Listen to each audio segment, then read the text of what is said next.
परोपकारी स्वामी. नमस्कार मंडळी, कसे आहात आपण श्रोते हो. चला तर मग आज आपण एक कथा पाहूयात. अक्कलकोटामध्ये मोरोबा कुलकर्णी नावाचे स्वामी भक्त राहत होते. त्यांचे स्वामींवर निस्सीम व गाढ प्रेम होते, विश्वास होता, भक्ती होती. ते रोज सकाळ संध्याकाळ स्वामींच्या दर्शनात जात असत. स्वामी देखील कधीकधी मोरोबांच्या घरी येत असत. एकदा काय झाले, स्वामी मोरोबांच्या घरी गेले तेव्हा मोरोबांच्या पत्नीच्या पोटात अचानक दुखू लागली. तिला वेदना असह्य होऊ लागल्या. स्वामी घरी आलेले पाहून तिने त्या वेदना मुकाट्याने सहन केल्या. स्वामी जेव्हा परत जायला निघाले तेव्हा दोघा पती पत्नींनी त्यांना निरोप दिला. स्वामी वडाच्या झाडाखाली आसनमांडी घालून बसले होते. रात्र केंदाटू लागली. स्वामींचे सेवक त्यांना म्हणू लागले की स्वामी, मध्यरात्र उलटायची वेळ झाली हो, तुम्ही आता झोपा. स्वामींनी सेवेकऱ्यांकडे लक्ष न देता ते ध्यानस्थ बसले. त्यांना अंतर्ज्ञानाने कळले होते की आपल्या भक्ताच्या पत्नीच्या पोटात जबरदस्त दुखते आहे. मध्यरात्रीच्या सुमारास ती स्त्री उठली व हळूच घराचा दरवाजा तिने उघडला व ती परसदारी गेली. तिथे एक विहीर होती. केवळ वेदना सहन होत नाहीत म्हणून तिने जीवाचा शेवट करायचे ठरवले होते. ती विहिरीपाशी उभी राहिली. स्वामींचे स्मरण केले. आता ती उडी टाकणार. इतक्यात स्वामी ध्यानातून बाहेर आले आणि सेवेकऱ्यांना म्हणाले, अरे, विहिरीत कुणीतरी जीव देतो आहे का ते पहा.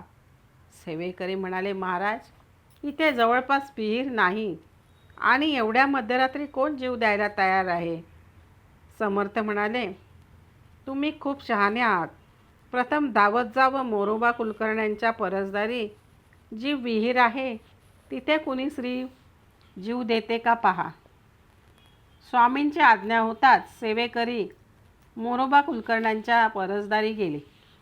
तेथे त्यांना पांढरी शुभ्र वस्त्र नेसलेली मोरोबांची पत्नी दिसली. ती विहिरीपाशी उभी होती. तिने हात जोडलेले होते. आता ती उडी टाकणार. एवढ्यात ते सेवेकरी तेथे धावत जाऊन पोहोचले. तिचा हात घट्ट पकडून त्यांनी तिला मागे खेचले आणि समर्थांसमोर तिला उभे केले. मोरोबांना हे कळले सुद्धा तेव्हा ते सुद्धा धावत तिथे आले.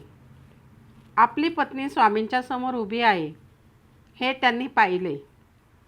मोरोबांनी स्वामींना साष्टांग नमस्कार घातला व म्हणाले, स्वामी, तुमचे आमच्यावर खूपच उपकार आहेत.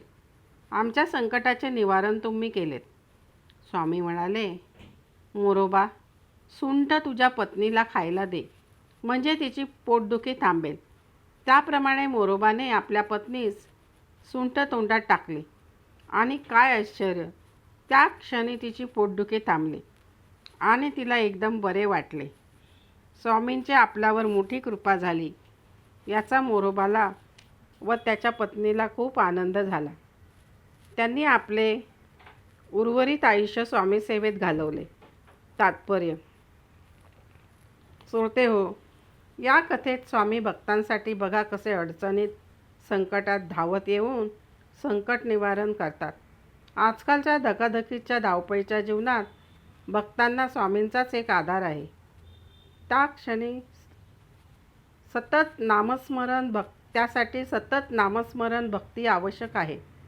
म्हणूनच संत संगतीत जीव प्रसन्न राहतो. संत भगवंतासंबंधी आपणास नेहमी सांगत असतात, कारण भगवंत विचार म्हणजेच शाश्वत विचार. श्रोते हो, आपणास कथा आवडलीच असेल. कथेला लाईक व सबस्क्राईब करून कमेंटमध्ये जरूर सांगा.